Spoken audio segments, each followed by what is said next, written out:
preciso resiliência e cooperação para enfrentar os desafios do mundo moderno, seja através da tecnologia, do conhecimento ou da pura determinação. As pessoas estão a abrir caminhos para um futuro melhor e mais sustentável. Um futuro que beneficie a todos nós. Olá, meu nome é Regina Ernesto, este é o seu magazine ambiental EcoAfrica e isto é o que temos para hoje. Pensar tradições e impulsionar a mudança no Ghana. Usar energia solar para evitar que os medicamentos se estraguem. Restaurar as zonas úmidas florestais da Alemanha. Começamos o programa aqui mesmo em Moçambique. Como sabemos, os fenómenos meteorológicos extremos estão a tornar-se cada vez mais frequentes em todo o mundo. E Moçambique está entre os países que mais sofrem as piores consequências, apesar de quase não ter nenhuma responsabilidade sobre as alterações climáticas. Com cerca de 2.500 quilómetros de costa, o país é particularmente vulnerável a ciclones. E quando uma catástrofe ocorre, algumas comunidades podem enfrentar perigos ainda maiores. O ciclone Idai atingiu a costa de Moçambique em março de 2019, com ventos superiores a 200 km por hora. Helena do Rego vive na beira, que foi severamente atingida. Algumas janelas já estavam a voar, tínhamos que segurar, puxar, pôr cordas para tentar segurar as janelas, mas algumas voaram, o teto foi. Foi um dos piores ciclones tropicais alguma vez registados em África e a pior crise humanitária em Moçambique. Mais de 1.500 pessoas morreram. Muitas das vítimas eram pessoas com deficiência, como Helena, que teve poliomielite em criança. O apoio da família foi essencial. Se eu estivesse sozinha, não sei mesmo. No total, éramos 11 pessoas. Onde há muita gente, o medo foge, porque sozinha a pessoa, você pensa que vou morrer mesmo aqui. Mas que éramos muito, tinha moral, estávamos a conversar mesmo. A Helena é corajosa. Felizmente, a sala da casa resistiu aos ventos e protegeu a família. Helena ficou lá retida durante 3 semanas. Nossas ruas ficaram todas inundadas, com pedras, chapas nas estradas, troncos de árvores. Eram escombros, né? No meio da estrada. E não tinham como me tirar daqui de casa. Com cadeira de roda não seria possível. Até hoje, a casa de Helena ainda mostra as marcas do ciclone Idai. Depois da tragédia, decidiu tornar-se especialista em preparação inclusiva para desastres. Hoje trabalha como mediadora numa ONG, um trabalho com crescente importância a nível global. Com o aquecimento global, desastres como o ciclone Idai vão tornar-se mais frequentes e intensos. Os mais vulneráveis são muitas vezes os mais afetados por estas catástrofes climáticas. As pessoas com deficiência têm até 4 vezes mais probabilidade de morrer num desastre natural. Por isso, a ONU defende que devem ser envolvidas na prevenção.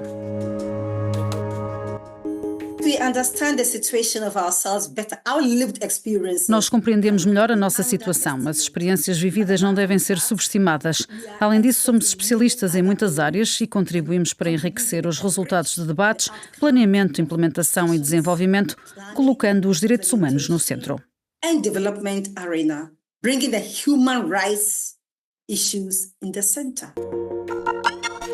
Um inquérito da ONU, realizado em 2024, revelou que na última década houve poucos avanços na inclusão de pessoas com deficiência durante desastres. 84% das pessoas com deficiência no mundo afirmam não estar preparadas para situações de emergência. Nestes casos, os avisos prévios podem dar tempo às pessoas para se prepararem ou fugirem. Isso pode salvar muitas vidas. Mas a informação tem de ser acessível e difundida por vários canais. Cada país tem formas diferentes de chegar às pessoas com deficiência. Em Moçambique, por exemplo, foram adotados vários métodos desde o ciclone Idai. Tem a questão das rádios comunitárias, temos também a difusão da informação porta a porta nas comunidades, também temos o uso de panfletos que são divulgados dentro das comunidades e temos também a questão de trabalhar com as associações, que é o ponto fundamental. Essa é uma parte importante do trabalho de Helena, que dá formação a comunidades sobre gestão da deficiência e preparação para fenómenos meteorológicos extremos. Se outro ciclone atingir Moçambique, instruções simples como onde procurar abrigo podem fazer a diferença entre a vida e a morte.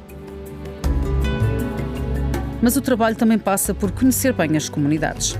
Desconhecer a dimensão e as características da população com deficiência é um grande problema. A ONU estima que 1 em cada 6 pessoas tem algum tipo de deficiência, mas sem dados é impossível preparar respostas eficazes. Porém, recolher esses dados é complicado.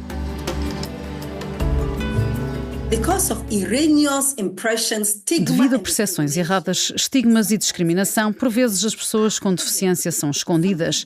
As famílias não querem que os outros saibam que existem. Atualmente, estamos a trabalhar com organizações de pessoas com deficiência para encorajar os Estados a garantir que estas pessoas sejam incluídas em todos os inquéritos e em todos os censos. Persons with disabilities are included. Este é um exercício de simulação de um ciclone organizado pelas autoridades e ONGs em Moçambique. Um dos objetivos é ensinar os socorristas a reconhecer as necessidades das pessoas com deficiência. Por vezes, são levadas para hospitais em vez de abrigos, porque a sua condição é mal compreendida. Desenhamos esse projeto porque, quando do ciclone Idai, nós todos testemunhamos que as pessoas com deficiência estavam sendo deixadas para trás na resposta à emergência.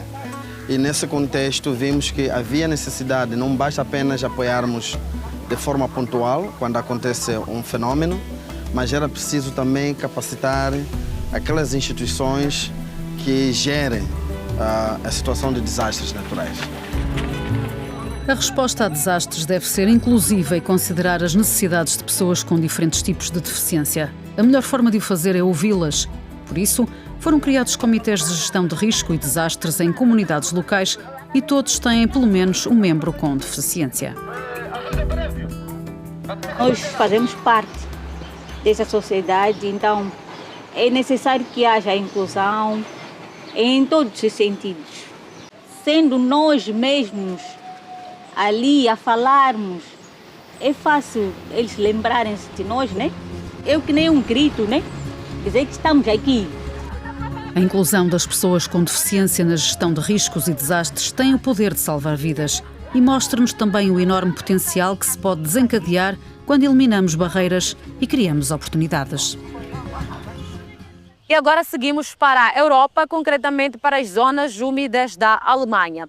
Estas paisagens têm vindo a desaparecer em todo o mundo. E apesar de representarem apenas uma pequena fração do planeta, são muito mais eficientes a armazenar o carbono. Um projeto pioneiro pretende devolver vida às zonas úmidas desflorestadas da Alemanha, restaurando-as como principais celeiros de carbono e também refúgios para a biodiversidade.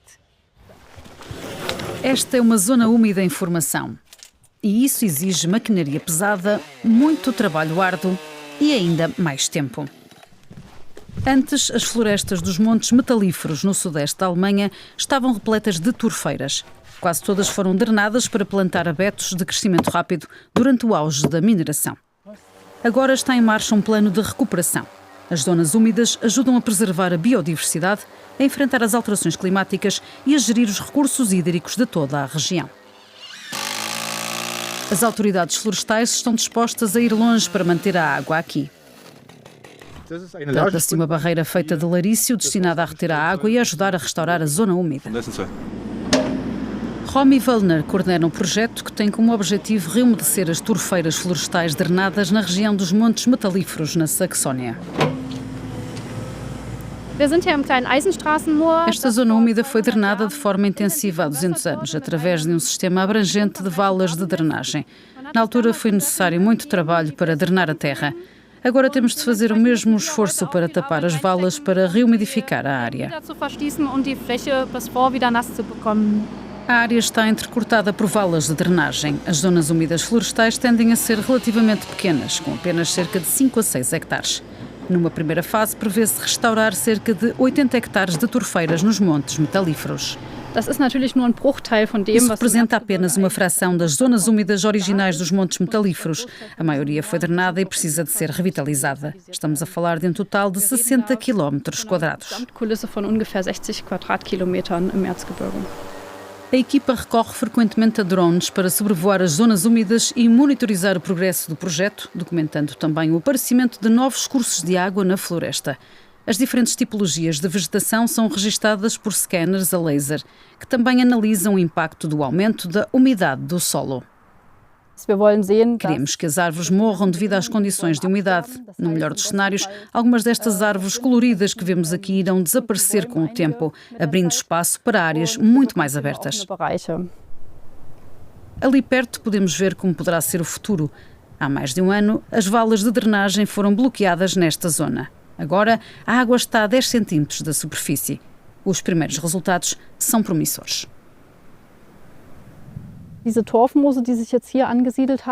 Os musgos que colonizaram esta área começaram a crescer este ano porque agora está suficientemente úmido. São exatamente o que procuramos. Como se pode ver, não se decompõem totalmente debaixo de água. É precisamente esse processo de decomposição incompleta, que forma a turfa, que transforma uma zona úmida numa verdadeira zona úmida.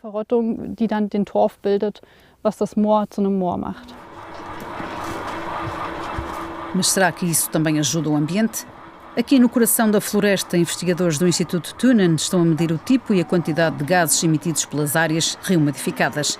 Estão a tentar avaliar o impacto da expansão destas zonas úmidas. Na Alemanha, 2,4% das florestas são compostas por zonas úmidas. Claro que é uma área pequena, mas é importante lembrar que temos turfeiras que chegam a 10 metros de profundidade. Elas armazenam enormes quantidades de CO2, são depósitos de carbono vitais que precisamos de proteger.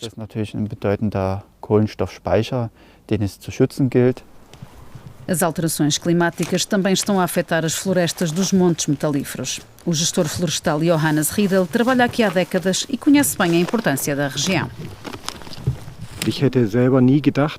Nunca pensei que teríamos problemas de escassez de água nos montes metalíferos. A Saxónia obtém cerca de 20% da sua água potável desta região. 60% da floresta é uma área de proteção de água potável. Por isso, a recuperação das turfeiras é muito importante para nós. A escassez de água está também a atrasar o processo de reumidificação. As turfeiras florestais dos montes metalíferos dependem em grande parte da chuva. Se chover pouco, não há escoamento suficiente das encostas e as áreas continuam secas. Restaurar uma zona úmida é um processo extremamente demorado. Durante a reumidificação, formam-se zonas abertas de água, como aqui nesta antiga turfeira. Com o tempo, isso começará a fechar-se e, numa fase final, os musgos conseguirão voltar a colonizar a área e a turfeira começará a crescer ao ritmo de 1 milímetro por ano. Serão precisos cerca de 2.000 anos até que a turfeira se expanda verdadeiramente. E isso é um problema numa área de alterações climáticas cada vez mais rápidas.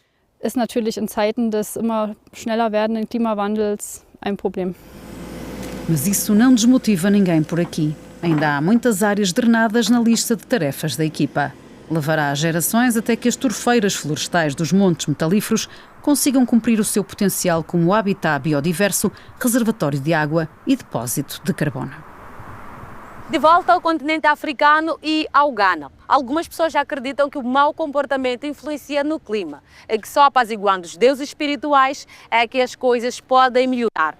Estes conhecimentos não têm base científica, é por isso que um grupo de jovens está a tentar mudar mentalidades. E nós vamos já a seguir ver de que forma.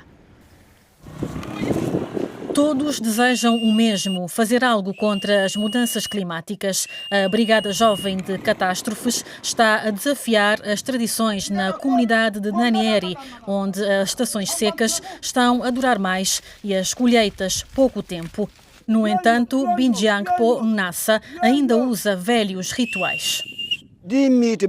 Estamos a manter a tradição dos nossos antepassados. Sempre que há seca, temos de fazer sacrifícios. Era isso que faziam para obter comida e chuva em abundância. Se não seguirmos estes rituais, não teremos chuva de forma adequada.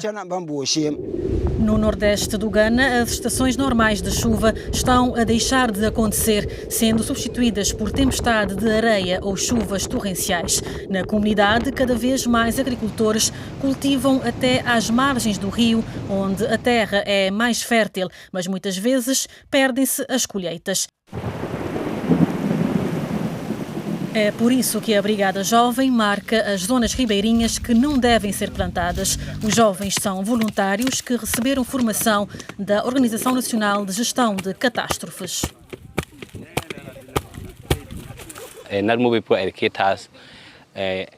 A organização formou-nos e criou este grupo. Conseguimos falar com o nosso chefe, com os mais velhos e apoiam-nos.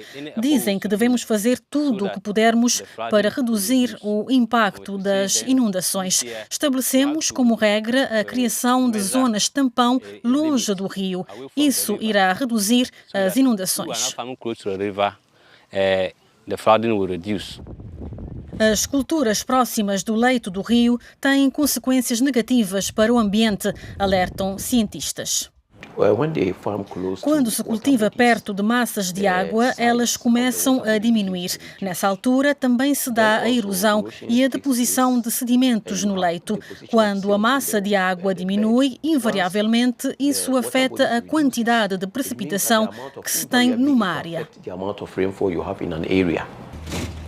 A precipitação é também afetada pela desflorestação. Quando não há colheita, a venda de lenha e de carvão vegetal é a única fonte alternativa de rendimento. Os moradores cortam ainda mais árvores, um ciclo vicioso: quanto menos árvores, menos chove. Os voluntários debatem todas estas questões com os moradores. Os incêndios florestais são um tema recorrente. Quando há um foco de incêndio, vamos apagá-lo e investigar a causa. Se alguém provocou deliberadamente o incêndio, é convocada perante os anciões e multada. Manter um bom ambiente é a melhor maneira de aproveitarmos a nossa vida aqui. Temos tido menos chuva que destrói as nossas casas, por isso acredito nos jovens quando dizem para plantar árvores em vez de a cortar. É melhor do que as nossas velhas práticas. Sumaila Nashiro está orgulhoso de estar a ser ouvido. A paisagem era nua até começarem a reflorestar há 3 anos. Atualmente, os moradores apenas retiram ramos para lenha em vez de cortarem a árvore inteira. A brigada recebe apoio de patrocinadores nacionais e internacionais. Com os habitantes da aldeia, conseguiram plantar mais 5 hectares de acácias.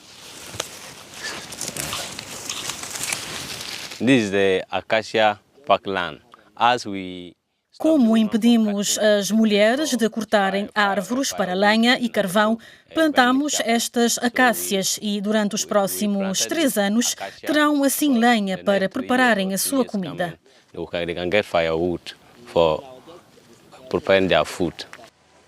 Os gestores de projeto da organização visitam regularmente a comunidade e também dão dicas sobre como os moradores podem proteger-se de tempestades ou inundações. Após 3 anos, a gestora do programa faz uma avaliação. Esta é uma iniciativa importante que deve ser adotada por outros atores. Com uma comunidade de cada vez, podemos gerir as mudanças climáticas. Todos nós, os nossos esforços em conjunto, garantirão que o ambiente é seguro para nós e para as gerações futuras. Também é necessária a recolha de plástico. Estas brigadas jovens existem atualmente em 5 comunidades do nordeste do Ghana. 20 voluntários estão sempre ativos, dando muitos pequenos passos em conjunto com os moradores para, pelo menos, contrariar as mudanças climáticas a nível local. No Quênia, as comunidades rurais têm enfrentado dificuldades no acesso a serviços de saúde seguros. As vacinas salvam de 4 a 5 milhões de vidas por ano. No entanto, grande parte é desperdiçada devido à refrigeração inadequada durante todo o processo ou cadeia de distribuição. Com o sol abundante do Quênia, equipamentos alimentados por energia solar podem ajudar a reduzir as desigualdades no acesso aos cuidados de saúde no país. Quem diria que energia solar levaria a uma maior equidade na saúde?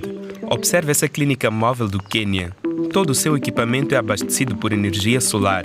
Assim pode servir a pessoas distantes das clínicas regulares. Ou esta caixa, capaz de conter refrigerados medicamentos transportados para provedores de cuidado de saúde em zonas recônditas. 2 exemplos da atual revolução no cuidado de saúde no Quênia rural através de inovações verdes. A clínica móvel chegou. Está-se a fazer bicha para examinação. Isso porque aqui em Bungona a clínica regular mais próxima fica a 20 km e não é a única atração. Nakuja kutibiwa, niko na shida ya matiti. Vim para rastrear cancro de mama e uma análise pós-cesariana. Vim porque o tratamento é grátis. Num hospital normal, seria cobrada. Nimekuja nipate usaidizi hapa.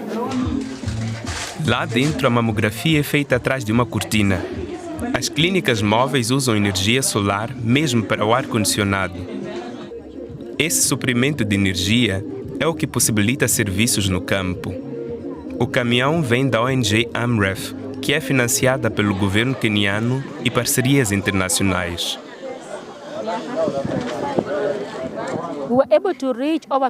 Já conseguimos alcançar 15 mil pessoas. Rastreamos hipertensão e diabetes. Já conseguimos fazer rastreio em mais de 3 mil mulheres para cancro do colo de útero e cancro de mama. Também fizemos rastreio de cancro de mama em mais de 2 mil homens. Mas a pequena ilha de Ringit, na parte queniana do Lago Vitória, é impossível de alcançar mesmo com a clínica móvel. Sua população de cerca de 5 mil pessoas vive à base de pesca. Ringit não é abrangida pela rede queniana de energia e não dá para confiar na companhia local de energia solar. Apesar disso, a Blessing há de receber vacina contra difteria, hepatite B e rotavírus. A clínica de saúde de Ringit consegue manter suas vacinas refrigeradas mesmo havendo cortes de energia. A carga do contentor de vacina chamado Vaxibox dura até 3 dias. Ora, para manter as vacinas eficazes, elas têm de ser mantidas a uma temperatura entre 2 e 8 graus positivos, o que nos exige um equipamento de cadeia de frio.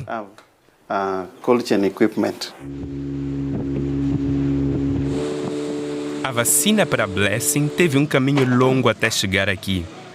Kasmiel Kirinda, enfermeiro encarregado, sai mensalmente à busca de medicamentos da ilha vizinha de Mfangano, a 4 horas dali.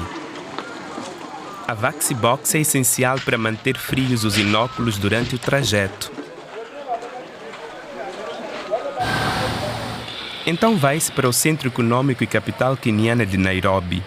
É onde fica a distribuidora Drop Access, a fábrica das pequenas geleiras. A Vaxibox funciona tanto à base de energia solar como com eletricidade. O central são as suas baterias.